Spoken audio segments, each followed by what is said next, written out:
Some of you are familiar with some of the names, we'll call them the great scholars and theologians and contributors to our understanding of the faith. Will be familiar with the name J.C. Riley. He once said, "I pity the man who never thinks about heaven." I love that quote, but I would probably want to rewrite it just slightly in light of our current series and maybe put emphasis on, I pity individual who does not probe and mine the depths to understand, not just think about, but to understand and truly do the work we're doing to have a clear picture. And I really do think the vast majority of people, but specifically the vast majority within Christendom, they don't actually have a clue. They don't. I'm not saying that to be mean. I'm saying that because I've asked over, this is, I believe, message number 8, I think, but over the last few weeks, I've been meeting people and asking people just random questions that, what's your take on this? What are your thoughts on that? And it is kind of staggering to hear the things that people say on this subject specifically. And I have made reference to this before, so I want to make sure that I'm not coming across as someone who's being critical of others. I'm saying this because I feel like this series and subjects like this series are so radically important. If we say we are Christians, what separates the Christian from people who aren't Christians? Well, the first thing is our identification with Christ. And if your starting point of who Christ is skewed or not clear, as you travel down the road of faith, if you will, with erroneous ideas or erroneous thoughts of who Christ is and his work and his finished work, you're going to have some problems with end-time events, death, dying, heaven, hell, who is in control of what is actually happening to dead people now that are dead, departed ones, departed today, yesterday, last year, 20 years ago, 100 years ago, and the thing that we need to be contemplating, because ultimately mortality is a disease that will essentially affect every human being. So we need to educate ourselves, and this could change the landscape for many people. As I've said before, if you go to a funeral, if you go to a Christian funeral, I understand grief, and I understand missing your loved ones. You'll never have another earthly mother or father. You'll never have another spouse or brother, sister. So especially when I have either officiated or I've been as a guest and someone who wants to pay their respects to friends and family of the deceased, I'm always shocked to see people's reactions. As I said, I understand grief. I'm not saying that we should be stoics, but if we really have a clear vision of what happens to the Christian at death, there should be a great load that is taken off, like a weight that's taken off of our back or shoulders, and there should be something lifted which most people, even Christians, tend to grapple with, which is the fear of the unknown. What will happen? Or better yet, think of it this way. We live our whole lives and we're kind of indoctrinated with this. Estate planning. You have to make all of your wishes known, which most people should do. You should write a will. That's your last word. When you're already in the grave, you get a final word here, I have all kinds of interesting images of what that could play out to be. I can't help it. I remember, you know where I'm going.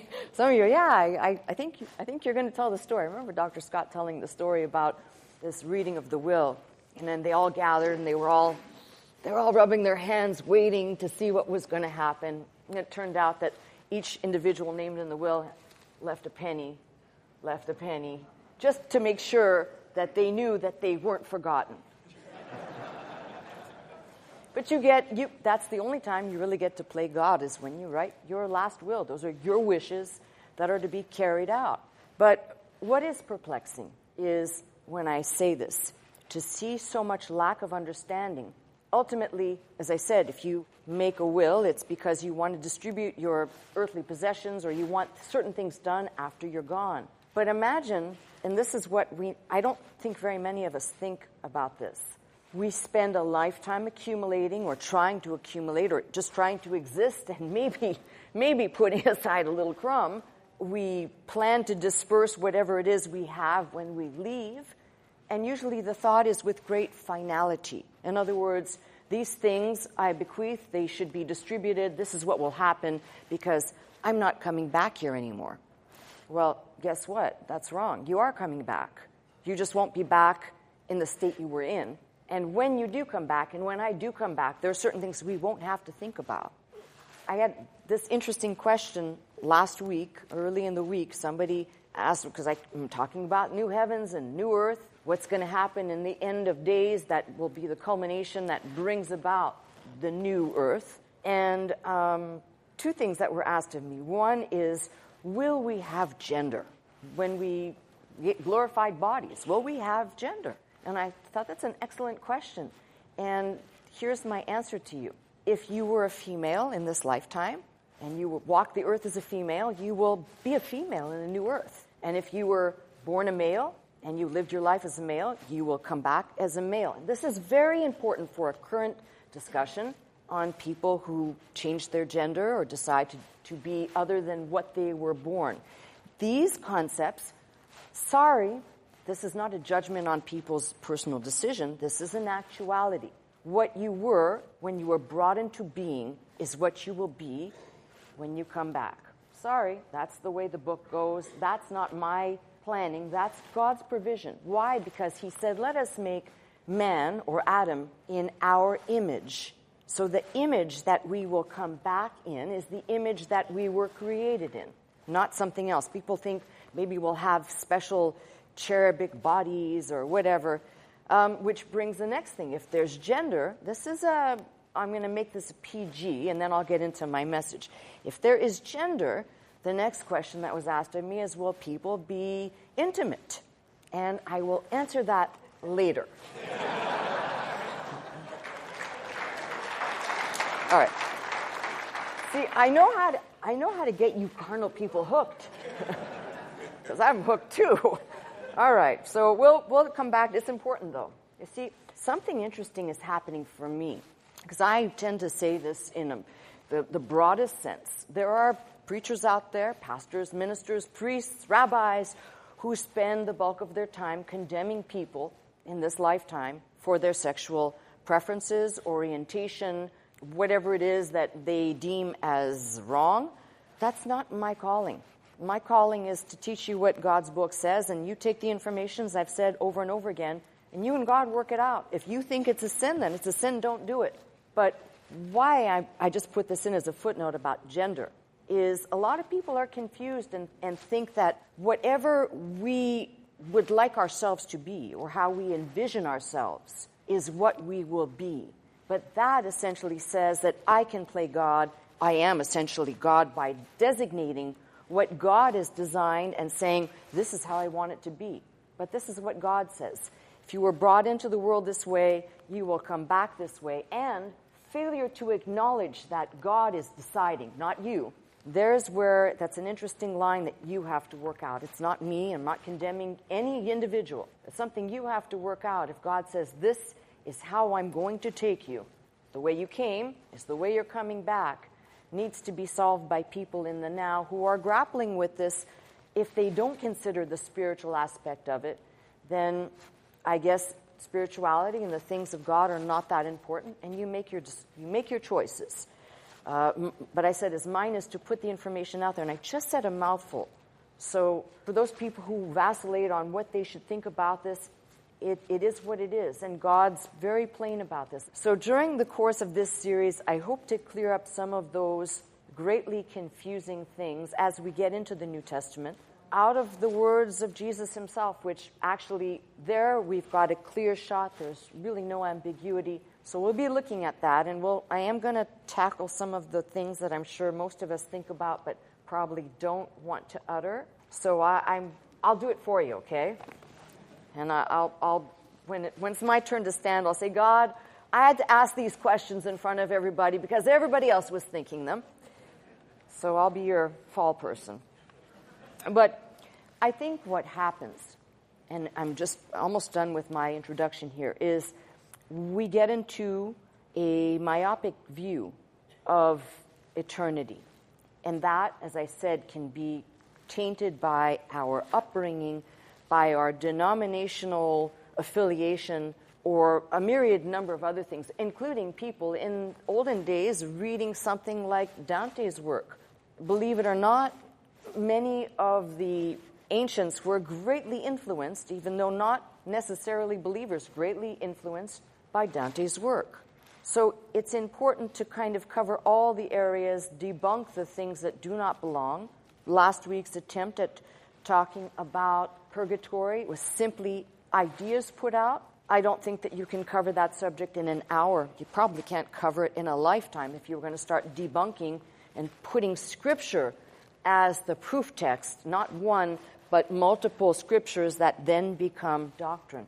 So there's some interesting dynamics. I also want to say one more footnote. Some of you are big C.S. Lewis fans, and I would tell you, as I mentioned him last week, and I said something of a commentary on his, maybe what he said or didn't say. C.S. Lewis never professed to be a theologian of sorts, if you would call somebody like Spurgeon or one of those, Bishop Moule or something like that. C.S. Lewis, as he came to the faith, began to write, and the principles that he put out, we could say, touch on theology, they touch on philosophy, they touch on many different areas. So I think there are subjects which he did not exhaust or he didn't touch on specifically, or in some cases, like my reference last week, it's either out of Letters to Malcolm, Screwtape Letters, or one other, it might be The Problem of Pain.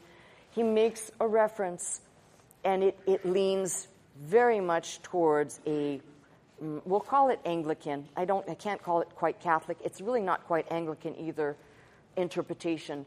And unless you're familiar with and understanding where the dividing theological lines are between Anglican and Catholic, and as you go down the line, you can then see where his theology might fit in. Of course, I say Anglican absolute, but it may even be more like Anglican light with influences of some Catholicism in there. So don't use that as a template. His writings are brilliant. They are designed for the young reader as well as the older reader, but don't make that theological treatise on any one subject.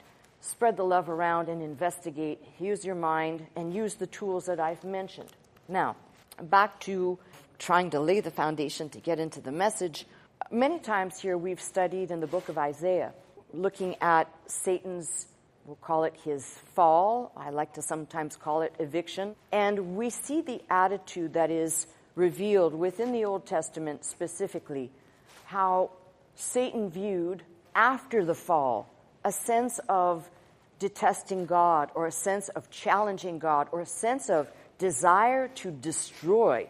That's why one of his names, Apollyon, destroyer, desire to destroy the things of God. But this is how I want to kind of plant the seed for this message. How do you think, if he fell from heaven, or better yet, I like the word evicted. I just like that word for Satan. It just sounds so good. He is a liar from the beginning, accuser of the brethren. He's the father of lies. So what would be better? To try and taint the minds of people who possibly could come to the faith if Satan is so bitter that he does not have the home he once had. Why should you have his home? In other words, you've got to look at this from not just a God perspective. God says, I'm preparing this place for you, almost as a restoration of what was intended to be. Satan's mindset is, I will keep as many people from entering. Now, the cool thing is the Bible says Satan, being referred to as the god of this world, small g, the god of this world that has blinded the minds of people. Specifically, if you talk to people who are simply not open to the faith, they're not open to Christ, they're not open to hearing about any of these things, we're not just talking about those people who may just be completely spiritually blind, but there are other people who their mind has been blinded to the subject. For example, when I talk about forgiveness, how many times have I heard people say, well, that's for somebody else, but it's not for me. I've been too bad. There's another blinding work of Satan. But there's the greatest work that I find as I'm investigating this subject, which is the less we know about where we're going, the happier Satan is. Because if we don't know what lies ahead, it becomes a mystery. It's a field of unknownness that we cannot possibly fathom. We don't even press the subject. So happy are the invisible forces around us. And for some people who don't believe in the devil, you might think I'm a complete nut talking about this. But happy is the one who is desiring to keep as many away from God, coming to him, but more than that, to keep those who would want to know, or at least have a curiosity to know, in the state of cartoon or caricature versus reality. And in asking the questions, as I said in the last couple of weeks, what shall we do in heaven? What will heaven be like? Who will be in heaven?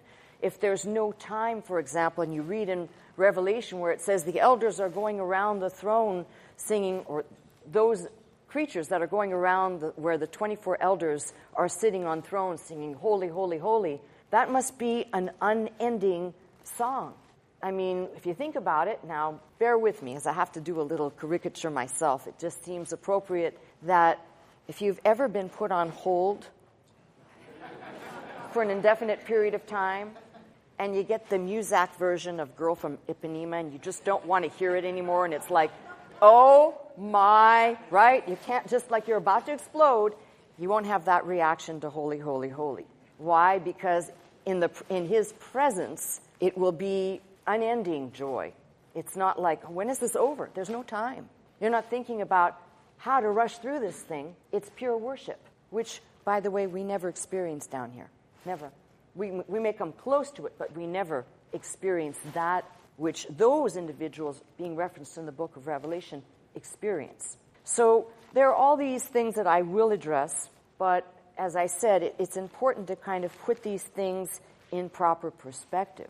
So in our search for understanding, in our search to circumvent the wiles of the devil and those who have maybe taken on erroneous ideologies, we're going to go back to the book, and we're once again going to look at sections of the Bible in the Old Testament that might help us a little bit with a few key words and concepts. So I take you today to the book of Daniel, and if you are turning to the book of Daniel in the 2nd chapter, and I kind of have to backtrack a little bit because people who are not familiar will say, you just jumped in here and you're kind of leaving me in the middle of nowhere. I don't know where I am. Well, Daniel has already interpreted or will interpret King Nebuchadnezzar's dream, and he goes through the parts. He sees this statue with various medals throughout, and Daniel goes on to explain to King Nebuchadnezzar what these parts mean. And as he gets down, going through from head down to the toes, you have to read this and kind of be a little bit baffled, because if Daniel's interpretation of the statue, of the vision in Nebuchadnezzar's dream, represent kingdoms, successive kingdoms, their rise and their fall, then going on to the next kingdom, and these are historical and traceable, then in verse 44 of the 2nd chapter, and in the days of these kings shall the God of heaven set up a kingdom which shall never be destroyed, and the kingdom shall not be left to other people, but it shall break in pieces and consume all these kingdoms, and it shall stand forever. Now, somebody reading this cursory will say, okay, you give the interpretation of kingdom and territory. And we're talking about kingdoms and rulers that historically we can chronicle them. And Daniel just jumps to an end time, something at the end that will be forever. And that's a first piece of information that is extremely important. I want to put this in here because you will hear me reference this in future messages on this subject. When it says, and the kingdom shall not be left to other people. In the New Testament, you're going to have Jesus talk about, in parabolic methods, the kingdom of heaven is likened unto, and one of them starts with the kingdom of heaven is likened unto a certain king. So I don't want us to ever get to the point of thinking that when the word kingdom is being used, which is tossed around so frequently in churches, kingdom, the kingdom, the kingdom. You can't have a kingdom without a king. Now, I want you to take the idea of kingdom, king, and country and take it all the way to the end, because at the end, we will not have the type of rulers on earth that we have suffered through the ages. There will be one ruler on earth, in the new earth. We will live in the midst of the King. We will live in his presence. That is an amazing concept, considering that most of this book tells you that in his presence, when people encountered Jesus or God, they thought death was going to be their lot. To see God would mean, to behold God would mean you'd have to die. We will behold him always. He will be in our midst.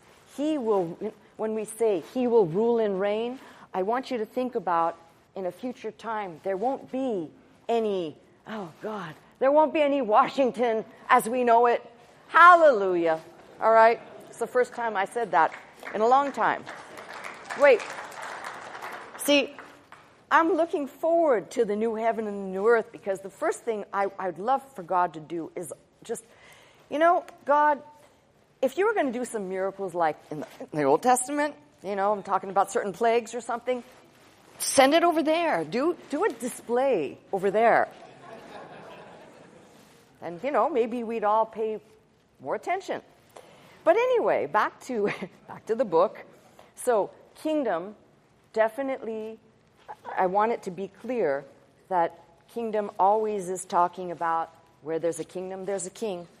So, again, how could Daniel use this? And I know it's not a stretch, just something to really consider. First of all, how could Daniel understand and know? It was given to him to understand the mysteries of Nebuchadnezzar's dream. But more importantly, he was living in a kingdom at the time and got deported to Babylon. Such a foreign concept to talk about a kingdom that was not yet. Even that is mind-boggling. You might say, well, okay, that's not a big deal. But when you start reading this, it becomes a big deal. Now, again, if you keep reading with me in Daniel's book here, I'm going to take us to the 7th chapter, because that's really where I want to start, because I just mentioned about kingdom. So remember I said to you from chapter 7 through 12, we have more prophetic, and you've got to take the interpretations, which is not my message today. So if you're wondering, if you start reading Daniel and you're wondering, what do these things mean? What do these kingdoms and these beasts and all these animals mean? Please go to the network. We might have some posted as videos on demand. If not, there are titles all over the place that explain all of this. I don't want to get into it today because that's its own subject, and it's important to understand that, but that's not my motive today, so try and stay with me as to where I'm going. But from the 7th chapter forward, we've got the mentioning of the 4 beasts, and then what we pick up, if you read with me in verse 9, so 7th chapter, verse 9, I beheld till the thrones were cast down, and the Ancient of Days did sit, whose garment was white as snow, and the hair of his head was like pure wool. His throne was like the fiery flame, and his wheels a burning fire. And a fiery stream issued and came forth from before him. Thousands ministered unto him. 10,000 times 10,000 stood before him. The judgment was set. The books were open. And I'd ask you to stop right there. How could this person, writing in, my memory's not too sharp here, but I'm going to say somewhere in the 500s, five somethings BC. How could he know that thousands of thousands will be before him? The judgment was set and the books were open. Essentially, and he's referring to the books, which we've got reference to in the back, further on, like the front of the book and the back of the book, to the book of life. The books were open, the books that record every living creature's acts, not just on that bad day, but every day. Now, we talk about capacity for memory. There are things that people have really got upside down. God's going to look at everything. When it says the books were open, God's going to look at it all. He's going to look at my life, and he's going to look at your life. And this is the wonder of it all. It really is something beyond comprehension. When in this whole section, there is, actually the whole book is a depiction of good and evil, and ultimately the culmination of what will happen to the evil and what will happen to the good. And Daniel spells it out clearly. So the first thing here is this: thousands of thousands ministered unto him, 10,000 times 10,000 stood before him. The judgment was set, the books were open. Let me keep reading. I beheld then, because of the voice of the great words which the horn spake. People who are not familiar with this are going to say, what are you talking about? As I said, please find the teaching somewhere else. Let me read through this and explain what I need to point to for my message. I beheld even till the beast was slain, his body destroyed, and given to the burning flame. If you know the book of Revelation, you know what this is referring to. And that's why I said you cannot read this book in isolation. Revelation, Ezekiel, probably some other books that I would supplement with at least some few references to build this up and make a cohesive total. As concerning the rest of the beast, they had their dominion taken away, yet their lives were prolonged for a season and a time. Now, Daniel will keep mentioning the Ancient of Days, the Son of Man, and these are none other than messianic terms and references to God, the Son of God. There's nothing that's ambiguous about this. So what is important? The concepts that Daniel lays out, the interpretation, and the interpretation of what I just read, if you read in the verses that come, 26 and 27, but the judgment shall sit, they shall take away his dominion to consume and to destroy it unto the end, and the kingdom and dominion and the greatness of the kingdom under the whole heaven shall be given to the people of the saints of the Most High, whose kingdom is an everlasting kingdom, and all dominions shall serve and obey him. I ask again, how does Daniel know this? How is this possible? Because everything that's being said, although in areas it might be cryptic, are all confirmed as events that will either have unfolded or are yet to unfold and are confirmed with the prophecies, other prophecies from other writers yet to unfold. Which brings me to something that he says about the coming one. That's back there in verse 13 and 14 of the 7th chapter. I saw in the night visions, and behold, one like the Son of Man came with the clouds of heaven, and came to the Ancient of Days, and they brought him near before him. And there was given him dominion and glory and a kingdom, that all people, nations, and languages should serve him. His dominion is an everlasting dominion which shall not pass away, his kingdom that which shall not be destroyed.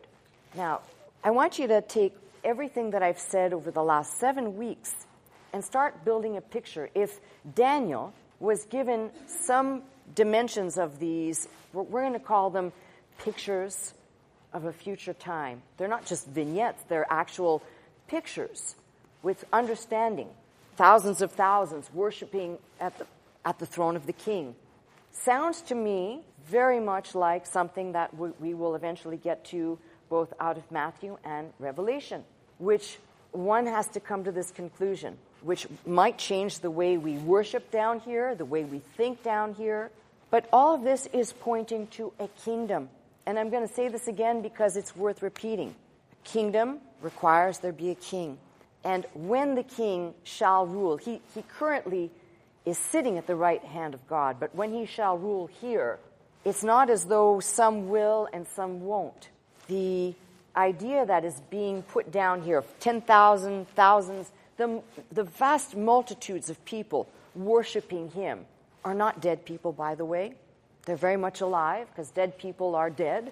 They're not alive. They're dead in their state they're in. Their bodies are dead. These are people who are very much alive and worshiping. So when people talk about, will we be bored in the future? The answer is, hell no. Just thought I'd say that. Now, what are the consequences to all this? And I'm doing this, again, I don't want you to think this particular message is exhaustive. It is not. It may be exhausting, but it's not exhaustive.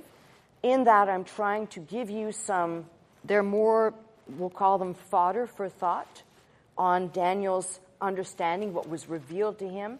So I take you to the 12th chapter, because in the 12th chapter, you've got essentially the consequences that are spelt out. Now, the 12th chapter opens with something that will require us to go back a few verses back into the 11th chapter, so let me say it right now. 12th chapter, and at that time shall Michael stand up, the great prince which standeth for the children of thy people, and there shall be a time of trouble, such as never was since there was a nation, even to that same time. And at that time thy people shall be delivered, every one that shall be found written in the book. Now let me stop right there and say that this is an expression that Daniel uses a lot. At that time, at the appointed time, the time of trouble, but specifically now I'm talking about at that time. If you go back and you read, say, beginning at, I'm just taking this as an example, verse 35 of the 11th chapter, and some of them of understanding shall fall, try them, and to purge them, and to make them white, even to the end of time, because it is yet for an appointed time. So you can see that there's Daniel's verbiage is time, at that time, and the time that he's referring to in the 12th chapter has much to do with the separation of the final 7 years here.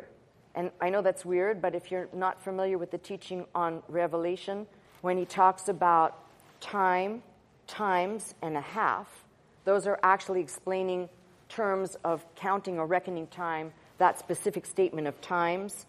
For a time, times, and a half is actually 3.5 years. If you're not familiar with that, we'll talk about that in another time. But what I'm trying to say is that Daniel is, in the 12th chapter, he's talking about something, at that time shall Michael stand up, that is future time. And we know that Michael appears many times, specifically the mention of Michael in Jude 9 and the mention of Michael in, I think, 2 other scriptural references that make it abundantly clear that this particular thing that is being spoken of, future time, not something where people will be delivered in Daniel's time, future time, and there's something that's said here. Again, it's mind-boggling. If you read the Old and New Testament, what I'm going to read, I think, is mind-boggling. Verse 2, and many of them that sleep in the dust of the earth shall awake. Hello. What do you think that means? Many that sleep in the dust of the earth shall awake, some to everlasting life and some to shame and everlasting contempt. So it tells you with absolute certainty. Now, we've seen this multiple times already. If I would have taught the lesson I intended to teach out of Job, Job talks about how his flesh may decay, but he knows he will stand and he will see the Redeemer. And he says, I know my Redeemer lives at the end of days. I know I shall stand and I shall behold him. So when you read, and we're talking about different writers. Now, somebody out there who really doesn't have a gestalt of the Bible will say, oh, come on. You know, it's just a bunch of made-up stuff. It's stuff that people wrote, and it's so long ago. And I'm thinking to myself, if you want to believe that, knock yourself out. But I'm going to take every piece of information in here and take it as if it is absolutely, unequivocally true. See, when you study this book without asking for a sign, and you come to the faith without asking for anything else except what's in here, and years later, and this is my case, years later, I'm huge into biblical archaeology. So every month I get reviews and I get papers from the latest digs that are only confirming now, not 10 years ago, not 20 years ago, but now, like in the last year or two, places in the Bible that we thought, and many scholars for sure thought, never existed. It's a made-up name. It's not a place. Well, we're now finding out that certain geographical places that are in this book that people said doesn't exist actually existed from these digs that either by way of uncovering signets or whatever information is being gleaned out of the ground.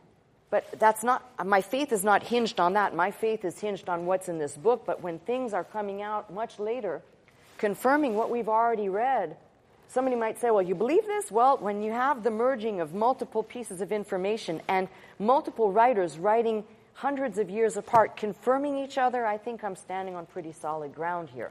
So with that being said, I want to talk about something interesting. This is what blows my mind. When Daniel uses the term, and many of them that sleep in the dust. If you read your Bible, you're going to read many times, both Old and New, and they slept, referring to those that died. You familiar with what I'm saying? The verses that sleep in the Bible. Don't you think it's mind-boggling to me? Now, in the backdrop of what we're looking at, sleep is temporary. Sleep is, you don't sleep indefinitely. You know, you go to bed, right, and you wake up. That's sleep. It's a break from wake, right? But it's temporary. Don't you think it's crazy that through and through this book, the concept of sleep and rest, sleeping, referring to the dead, has been telling us all along that sleeping is temporary. We get the idea when we say rest in peace, that person is now resting forever. Sleep is temporary. This is what I've been trying to tell you, even when I get a little animated because it's mind-boggling to me that Daniel would write, and many of them that sleep in the dust of the earth shall awake, and goes immediately into some to everlasting life and some to shame and everlasting contempt or punishment. Don't you think, here's a young man who obviously loved the Lord, prayed multiple times a day, and for whatever, we know that there might have minimally been a form of a Pentateuch or some book that was read and distributed as well as oral tradition. It's still mind-boggling to me that this one verse, verse 2, I'm not done, but this verse 2, is telling us something that we should all just kind of take note of. Even the people who say, but I'm still not clear about death, dying, heaven, and hell. Well, you can be clear about this. Any mention of sleep. Remember when Paul says regarding the 500 brethren at once, and some are asleep now. Don't you think it's kind of mind-boggling they use the word sleep? They don't say some are dead now. And don't think they use that expression to be poetic. It's one of the few times in the King James Bible where they actually got a concept right. Wow, sleep is temporary. Okay, verse 3 continues on, and they that be wise shall shine as the brightness of the firmament, and they that turn many to righteousness as the stars forever and ever. But thou, Daniel, shut up the words and seal the book, even to the end of time. Many shall run to and fro, and knowledge shall be increased. Then I, Daniel, looked, and behold, there stood other two, one on this side of the bank of the river, and the other on the other side of the bank of the river. And one said to the man clothed in linen, which was upon the waters of the river, how long shall it be to the end of these wonders? And I heard the man clothed in linen, which was upon the waters of the river, when he held up his right hand and his left hand unto heaven, and swear by him that liveth forever, that it shall be for a time, times and a half. That is 3.5 years. So we're talking about the end, the last 7 years. Sounds a little final. That's because it is. It's referencing the last period of time to be chronicled on earth. And then it says, and when he shall have accomplished to scatter the power of the holy people, all these things shall be finished.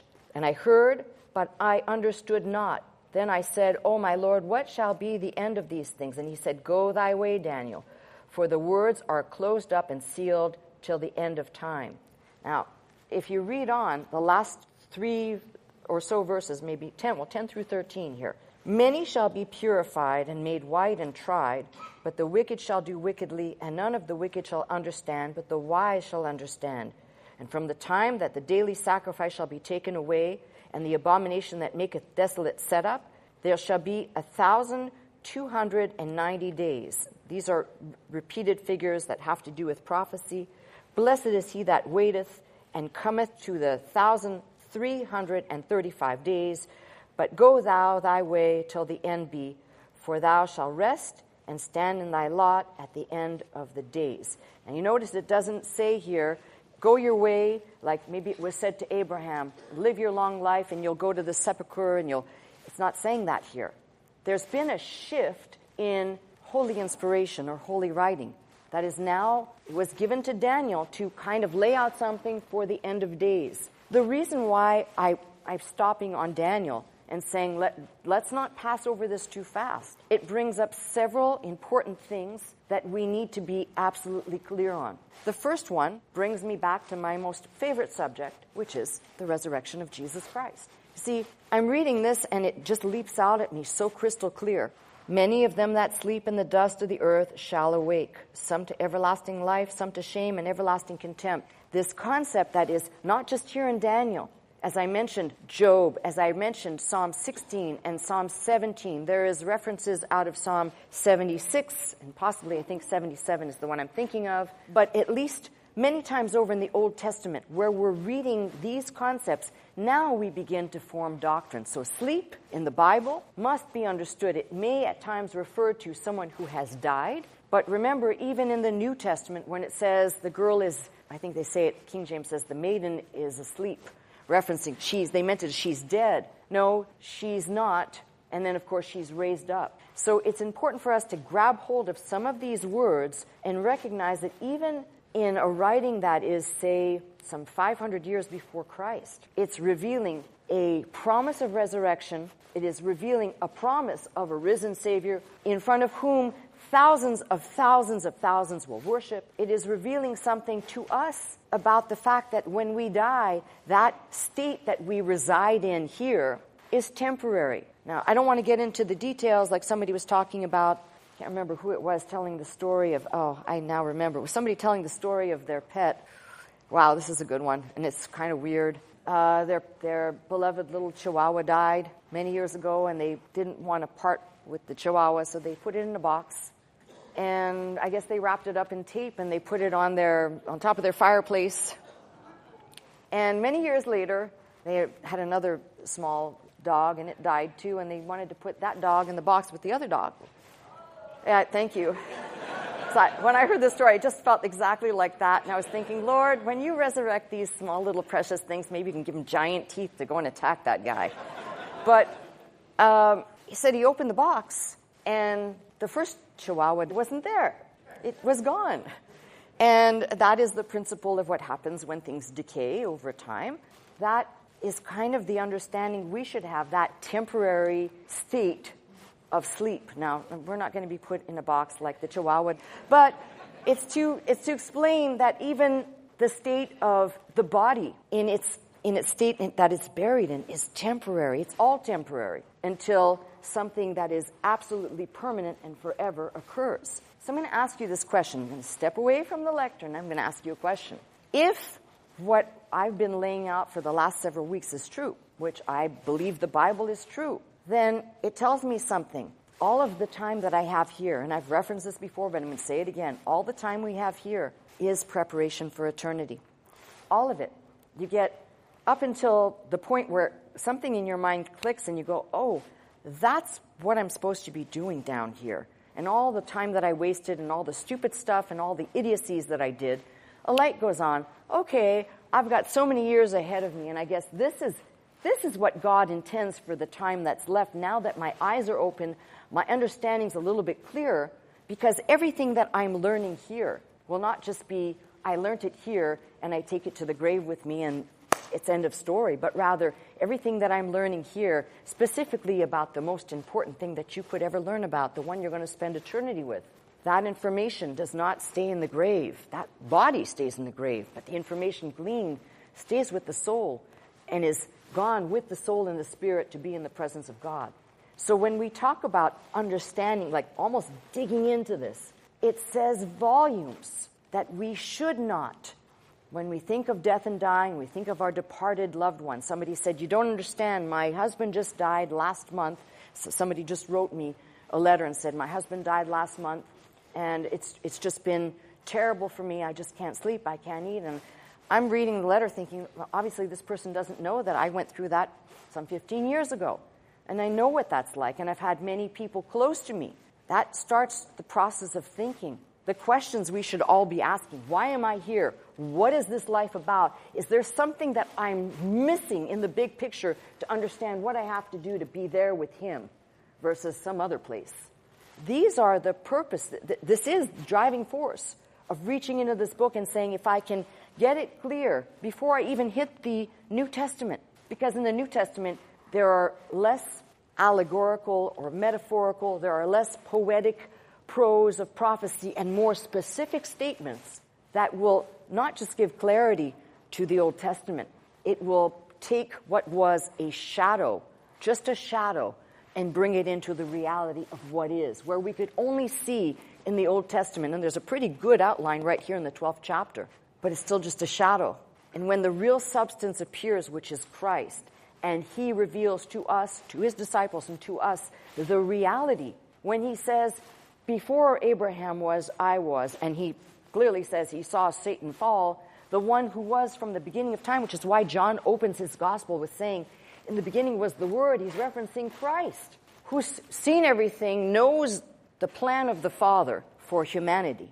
And we're kind of hard in our ability to open up and let this word come in, because this word tells me, those that sleep in the dust of the earth shall awake, which brings me back to resurrection. And if he is the first goer, which the Bible says he's the first of its, I hate to use the word it, because he is he and not it, but the first of its kind in terms of a resurrected individual, and we shall follow him. Why, for a second, should we be sad when we think about a terminus down here? See, it's when you start to shift gears and start understanding what God has laid out. If the resurrection is true, then why are we so worried? If the resurrection is true, why do we walk around box after box of Kleenex when somebody dies? I understand missing somebody. Don't get me wrong, I'm not a stoic. But if we really understand this and we really know my destiny is, my ultimate, the terminus for me, where I'm going. Well, Pastor Scott, how do you know that? You don't have a crystal ball. No, I don't. I have the Bible. Much better than a crystal ball. And my Bible tells me something very, very simple.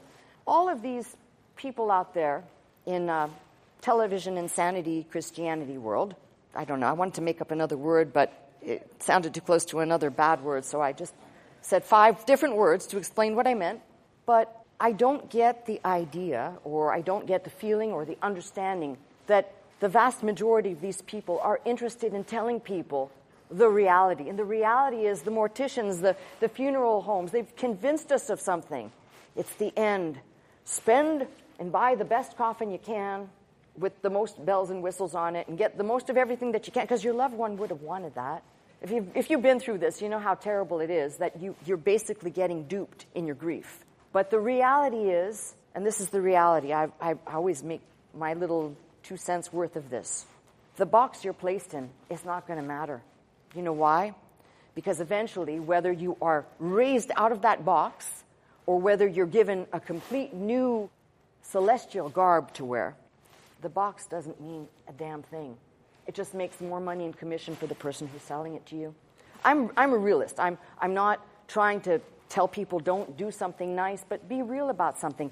If you're coming back here, and you know you're coming back here, and you're clear about coming back here, I'm not sure why you'd waste time on certain things that are for people who don't understand, who have not yet been enlightened about what this book says. Now, my last piece of information here is that probably next week we will reach into the New Testament with substantial teachings straight from Jesus' mouth to better kind of put flesh and blood on this. But what I want us to take away today, these writers, the psalmist that I referenced, which would have been David, but many of the contributors into the Old Testament, and I mentioned something out of Job, they all had insight or revelation into beyond the grave. This is why you're going to, if you're really looking, and if I'm really looking, we're going to find out that none of these had the outlook. Not one of them had the outlook of when the grave is closed, it's over. There was always some line, one verse, one statement that projected something into the future about the state of that individual. Somehow, the vast majority of Christians have missed that and spend little or no time studying this subject. Why? Because death comes at the end, therefore why even bother thinking about it? But I want to think about it, and I want you to think about it. Because if we're coming back here, eventually, I have to qualify that by saying eventually, then we have to talk about what we will be like. How will we get to know the direction? Because it says here even, some to everlasting life and some to shame and everlasting contempt. Well, I've already given you the answer every single week. God does not ask us to be perfect.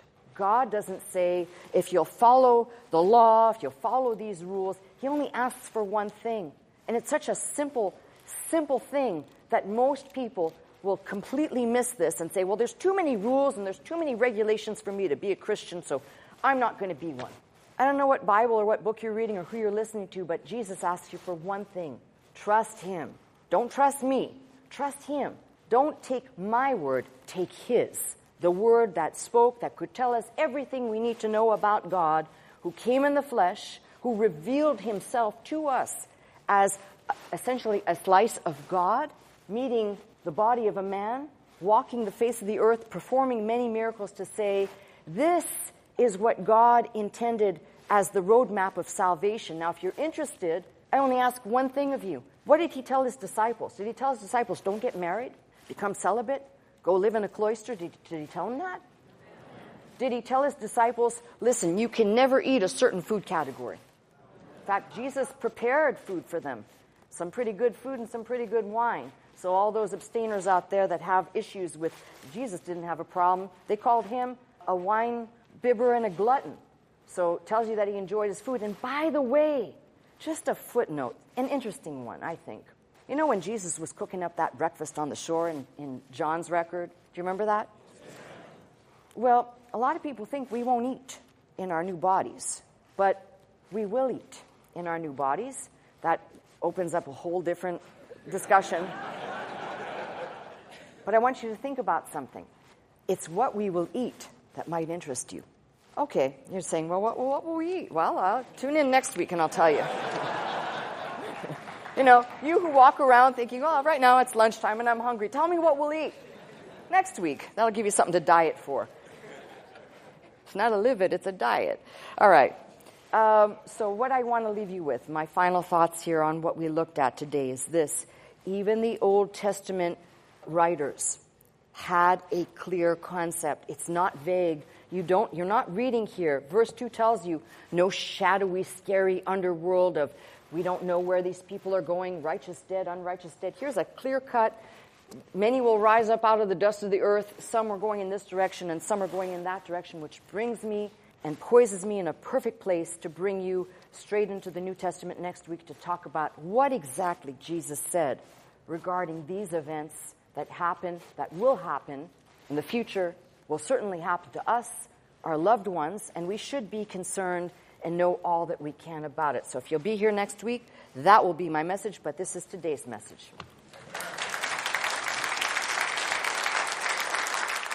I'm Pastor Melissa Scott, pastor of Faith Center, Glendale, California.